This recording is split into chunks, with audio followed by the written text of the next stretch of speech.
এর পদত্যাগ এবং সে পদে নতুন কাউকে দেওয়ার ক্ষেত্রে বিএনপিকে খুবই সতর্কতা অবলম্বন করতে হচ্ছে। চুপ্পু সাহেবের বিদায় এবং এর প্রেক্ষিতে সবার আগে যে নামটি এসেছিল সেটা হলো ডক্টর মোহাম্মদ ইউনূস। এখন সরকারের ভাবসাব দেখে মনে হচ্ছে তারা ইউনূসের যে রাষ্ট্রপতি পদের সম্ভাব্যতা এটা একেবারে 0%। সরকারের যারা কর্তা ব্যক্তি তারা ইতিমধ্যেই ডক্টর মোহাম্মদ ইউনূসের সঙ্গে তাদের যে একটা বিরোধ ছিল, ডক্টর মোহাম্মদ ইউনূস যে তাদের সঙ্গে কৌশল করেছেন আর তার জবাবে ডক্টর মোহাম্মদ ইউনূসকেও তারা একটা কৌশলের মধ্যে ফেলেছেন, এটা স্পষ্ট হয়ে গেছে। সরকারি দলের নেতারা বলার চেষ্টা করছেন যে ডক্টর মোহাম্মদ ইউনূস ইলেকশন দিতে চায়নি, নির্বাচনে বিএনপিকে ধোঁকা দিতে চেয়েছিল, তার ইচ্ছা ছিল এনসিপি জামাতকে ক্ষমতায় আনা এবং ক্ষমতাকে প্রলম্বিত করা। কাজেই সেই জায়গাতে ডক্টর মোহাম্মদ ইউনূসকে ছলে বলে কৌশলে বিএনপি বাধ্য করেছে, কাজেই তার সঙ্গে তাদের কোনো কমিটমেন্ট নেই। একই সঙ্গে রাজনীতিতে এনসিপির সঙ্গে জামাতের সঙ্গে যে সকল সমঝোতা হয়েছে, কথাবার্তা হয়েছে, এটাকে বিএনপি এখন চাণক্য নীতি হিসেবে প্রচার করছে। আর ওদিকে ডক্টর মোহাম্মদ ইউনূস, তারপর জামাত, এনসিপি তারা প্রাণান্ত চেষ্টা করছে তাদের সঙ্গে যে সমঝোতাগুলো হয়েছে সেগুলোর ব্যাপারে সরকারকে চাপ দেওয়ার জন্য, এবং সেই চাপের প্রেক্ষিতে 2026 সনের জুলাই মাস শেষ হতে চললো এবং এই সময়টাতে সারা বাংলাদেশে রীতিমতো একটার পর একটা অঘটন ঘটে চলেছে। আর ঠিক সেই সময়টাতে রাষ্ট্রপতির পদ আপাতত বা কার্যত খালি আছে। ডক্টর মোহাম্মদ ইউনূসের পর সম্ভাব্য যে নামটি শোনা গিয়েছিল তিনি মির্জা ফখরুল ইসলাম আলমগীর। সকল পত্রিকায় bdnews.com এর মতো বাংলাদেশের শীর্ষস্থানীয় অনলাইন পোর্টালে যখন খবর এলো তখন সাংবাদিকরা জিজ্ঞাসা করলেন মির্জা ফখরুল ইসলাম আলমগীরকে। ভদ্রলোক মানুষ, কার্যত তিনি বা দৃশ্যত তিনি আসলে বিব্রত হলেন। এই কারণ হলো আমরা খবর করে দিয়েছি, এমন খবর যে দলের নীতি নির্ধারকরা বসেছিলেন এবং সবাই মিলে সিদ্ধান্ত নেওয়া হয়েছে দলের মধ্য থেকে কাউকে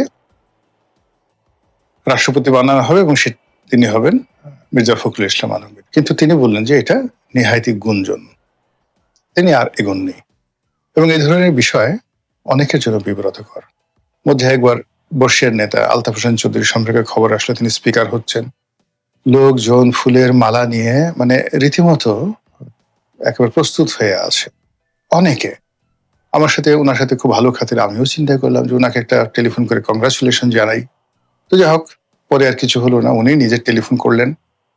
আমি বললাম যে স্যার আপনি ফোন করেছেন, আমি তো লজ্জায় ফোন করিনি, বিকজ আপনার তো হলো না।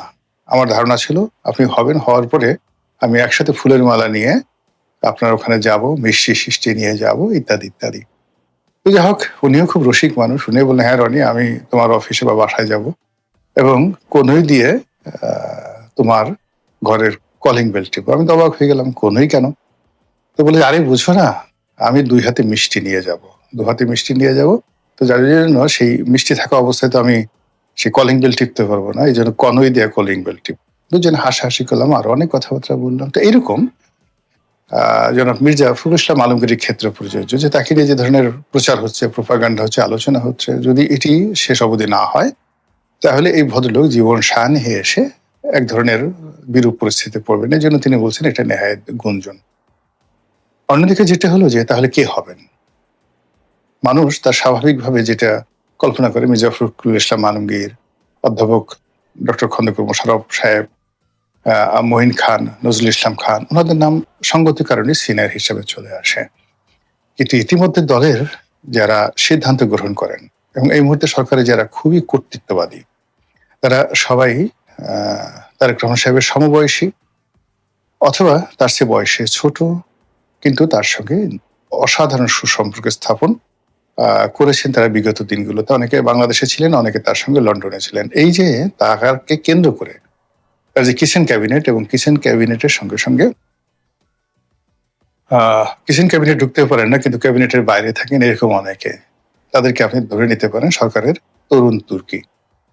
এই যারা তরুণ তুর্কি তারা সবাই মনে মনে চাচ্ছেন, বাস্তবে চাচ্ছেন, নিজেরা কানাঘুষা করছেন, এমনকি হয়তো প্রধানমন্ত্রীকে পরামর্শ দিচ্ছেন বা চাপ দিচ্ছেন যে রাষ্ট্রপতি পদে তার সহধর্মিণী ডক্টর জুবাইদা রহমানকে নিয়োগ দেওয়া হোক। যুক্তি। আর যদি বেগম জিয়া জীবিত থাকতেন তাহলে তিনি রাষ্ট্রপতি হতেন, এতে কোনো রকম কেউ কোনো প্রশ্ন করত না। এবং এই ধরনের পরিবার কেন্দ্রিক যে রাষ্ট্র ব্যবস্থা, পরিবার কেন্দ্রিক প্রশাসনিক ব্যবস্থা, রাজনীতি আমাদের পাক ভারত উপমহাদেশে অহরহ। আমাদের যেই শ্রীলঙ্কাতে দেখা গেল চন্দ্রিকা কুমারাতুঙ্গা তিনি প্রেসিডেন্ট হলেন, তার মা সীমাভু বন্দর নায়েকে তাকে প্রধানমন্ত্রী করা হলো। তো এই হলো শ্রীলঙ্কাতে। তো সেক্ষেত্রে বাংলাদেশে খালেদা জিয়া রাষ্ট্রপতি এবং যাকে বলা হয় তারেক রহমান সাহেব প্রধানমন্ত্রী, এটা যদি তাদের একেবারে ডিকশনারির প্রথম পৃষ্ঠাতে থাকে তাহলে দ্বিতীয় পৃষ্ঠাতে তারেক রহমান সাহেব প্রধানমন্ত্রী আর জুবাইদুর রহমান তিনি যদি রাষ্ট্রপতি হন তাহলে অসুবিধা কি? বরং এটার একটা আলাদা সৌন্দর্য ফুটে উঠবে।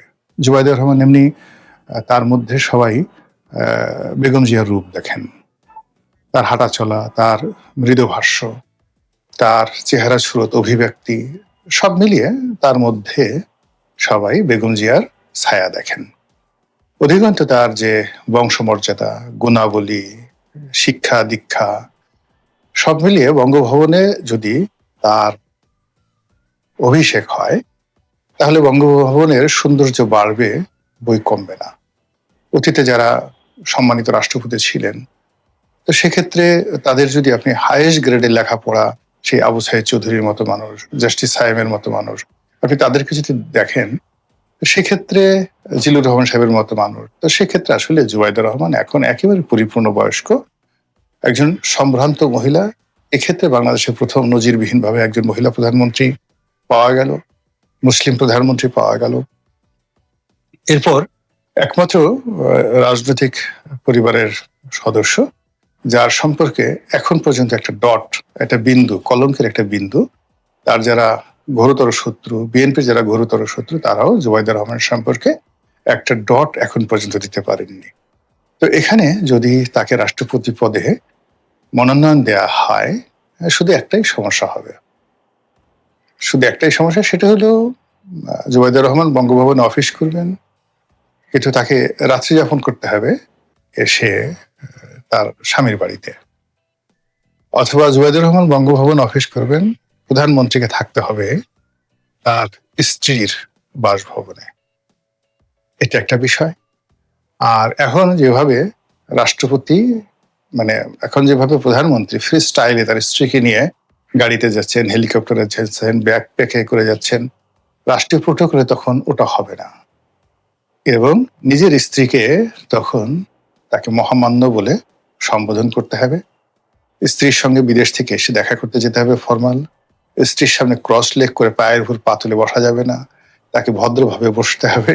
এই বিষয়গুলো মানে একটা অসাধারণ দৃশ্য তৈরি হবে, অসাধারণ দৃশ্য তৈরি হবে। এবং এখন এমনি জনাব তারেক রহমান সাহেব তার স্ত্রীর প্রতি যে প্রেম ভালোবাসা দেখাচ্ছেন, এটি নিয়ে বাংলাদেশে রীতিমতো নতুন লাইলি মজনুর গল্প তৈরি হচ্ছে। অনেক নারী বলছে তার স্বামীদেরকে, দেখো দেখো দেখো ভদ্রতা কাকে বলে, জিয়া পরিবার থেকে শিখো, তারেক রহমান সাহেব থেকে শিখো, সে তার স্ত্রীর প্রতি কিভাবে দায়িত্ব কর্তব্য পালন করছে। আর তুমি মিনসে কোথাকার, সারা জীবন ইনকাম করো 2 পয়সা, তারপরে চাকরি করো, ক্যারিয়ার চাকরি, বাসায় এসে জয়েন্ট সেক্রেটারি ভাব দেখাও, আর মাসে 20-25 হাজার টাকা ইনকাম করে মনে হয় যেন বাসায় এসে তুমি বিল গেটস হয়ে গেছো, ইলেন মার্কস হয়ে গেছো, এরকম ভাব দেখাও।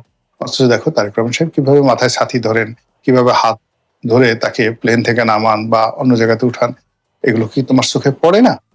তো এইরকম ঘটনা যখন ঘটবে তখন এই যে পুরুষরা এখন যেভাবে নির্যাতিত হচ্ছেন তারেক রহমান সাহেবের কারণে, তারা স্বস্তি নিঃশ্বাস ফেলবেন। যখন জুবাইদুর রহমান রাষ্ট্রপতি হবে তখন এই পুরুষ জাতির তাদের স্ত্রীদেরকে বলতে পারবে, যাও যাও যাও, ওনার মতন করে একটা পিএইচডি ডিগ্রি নিয়ে আসো, এনে তারপরে এইভাবে রাষ্ট্রপতি হও। তুমি রাষ্ট্রপতি হও তখন তোমার মাথায় ছাতি তুলে ধরবো, তোমাকে নিয়ে গান গাবো, তারপরে আরো যা কিছু করতে হলো সবই করবো। কিন্তু তুমি যেভাবে থাকো, যেভাবে নিজের মনে করো আল্লাহ তোমাকে যতটুকু চেহারা সুরত দিয়েছে সেখানে পাউডার শাউডার না মেখে উল্টা কতগুলো কালি মেখে থাকো যেন আমার মেজাজ গরম হয়ে যায়। তো এইভাবে থাকো, আর তুমি চাও যে আমি তোমার সঙ্গে রাষ্ট্রপতির মতো ব্যবহার করি, এই পুরুষ জাতির একটা উপকার হবে।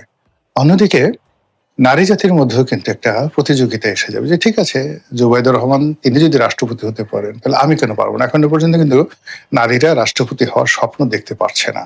ফলে নারীদের স্বপ্নের যে জায়গাটা, সেই জায়গাটা একটা নির্দিষ্ট জায়গায় সীমাবদ্ধ হয়ে আছে। এই সীমাবদ্ধতা থেকে জুবাইদুর রহমান, তারেক রহমান ইচ্ছা করলে এদেশের নারী জাতিকে তিনি এগিয়ে দিতে পারেন। তো সেক্ষেত্রে যদি জুবাইদুর রহমান ওই পদে বসেন, এতে আমি অন্তত আশ্চর্য হব না। মহান আল্লাহ আমাদের সবাইকে হেদায়েত দান করুন।